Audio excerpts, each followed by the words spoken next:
What's up guys, it is That Pentagon. I'm here again with another video, and today we're going to be talking about the new hero, Daryl. And I do want to say, I know I'm a bit behind on having done this video. I am sorry on that. This is definitely the latest I've been to getting to a hero. That being said, let's actually just talk about the hero. I do want to say I am interested in this hero, probably for different reasons than you might think. I do think he's going to be pretty solid on the field, but I don't think he's nothing super exceptional. I really think the real reason that he's going to shine is because he's a meta shift, and the reason I say this is because Ethan just came in and was shifting the meta into being a pretty crazy, range garrison and stuff. And now you have Daryl coming in, which is literally seemingly a direct counter to that. And like I said, I do think he has pretty good potential on the field. I don't think he's going to be, crazy like breaking meta on the field, but I do think like in general he's literally just a counter to the new range stuff specifically. That being said, let's talk about this. We'll talk about his skills and we'll just cover all that. So he does deal damage to up to 3 enemies in a rectangular area in front. This, by the way, is pretty similar to what I would think of like Chun, right? How it deals damage literally directly in front of you. This, I thought the rectangular might have been something similar to like, Lee or something originally, just without like the fan shaped. But it actually is like an arrow, like you're shooting directly in front of you. It's not like gonna hit people, I guess, off to your like left or right within your vicinity, if you guys get what I'm trying to say. But the damage factor goes up to 13.5k here, and you also get a damage taken by each enemy reduces by 15% for every additional enemy target hit or whatever, but you guys get how that works. For every additional, also reduces the AoE damage taken up to 3 allies by up to 30%. For 3 seconds. This is insane, honestly, when you really think about it, because this is going to be crazy for multi-rallies on an Ethan tower. I mean, even just like being able to, maybe reduce its own AoE damage taken by up to 30% is just crazy.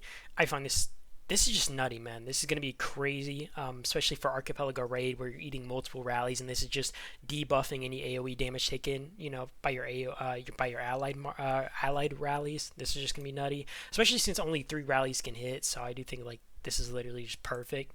Onto the next skill though. Skill damage increase by 21%. That is just nasty. And Rider Squad HP by 26%. I find this to be a pretty juicy skill given all in all. Just being able to increase your skill damage is pretty nice, and HP being like the hardest stat to obtain, always love to see it on like any hero skill, honestly, over something like attack or defense. It's just a preference for me, but really love HP stats. Third skill, Rider Squad travel speed increases by 21%, and Rider Squad attack increases by 32%. This skill is nothing crazy. I do think, still pretty nice skill, just nothing crazy in general. And the fourth skill, it increases your Rider Squad defense by up to 24%. And when you receive AoE damage, there's a 50% chance to deal bonus damage to the attacker, with the damage factor going up to 4.5 thousand. This effect can be triggered only once in 3 seconds. This is kind of crazy. On top of the first skill, this is literally trying its hardest to counter something like Ethan, and even like an Ethan Lewis combo when you really think about it. Because if this effect has a 50% chance of triggering, imagine Ethan's AoE hitting and it doesn't trigger, and then Lewis's AoE hits literally like split second after, and it triggers the skill. Wouldn't that be kind of crazy? Think about it like that. So you're also tying people's hands, and it's like, am I better off using something like Ethan and Victor just to avoid triggering a constant potential direct damage factor, or giving it a higher chance of triggering this?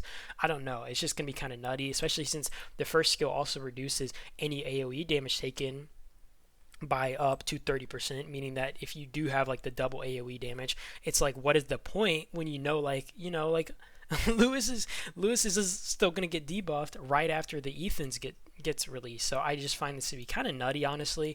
And then you also have the Awaken skill. I don't really care for the Awaken skill as much. It just improves the third skill, which is, a pretty on average, on point skill. Which increases the Rider Squad travel speed from 21% to 25%, increases your Rider Squad attack from 32% to 37%, and it basically adds on an additional thing that has basic attacks have a 20% chance to deal bonus damage. The damage factor going 1.4k. This effect can only be triggered once in 3 seconds.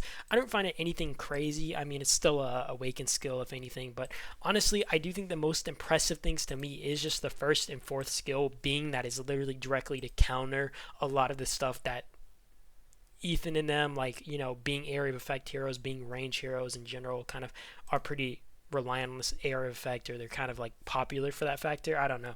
I just find it to be kind of interesting. I mean, I still think that this hero has pretty good field potential. I just think like, oh, this is like trying to kill the meta, that it was just rising. So I don't know. I find this to be pretty interesting as a hero, as a concept and all.